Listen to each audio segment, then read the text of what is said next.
In this video, I'm going to be showing you how to make a drop-down menu on Wix.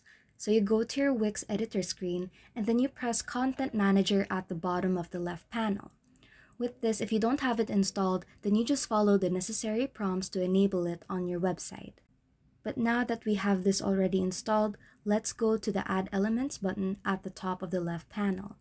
Then you go ahead and select Input from the choices here and then choose Drop Down over here and choose a drop-down menu of your liking based from the templates over here. So for this, we're going to choose this one, and then we're just going to go ahead and click it or just drag it onto the screen. So with this, you can just drag it anywhere you want on your page, and then you press the Manage Choices button to select the choices that your visitors can make. If you want to edit your choices, then you can press the three buttons here on the right side, and you can go ahead and either duplicate it, edit the label name, or delete. Now, if you want to check more options, then you can press this button, such as the design button, and then you can either change the template. And if you choose the layout button, then you can go ahead and choose the layout, such as the alignment and other stuff.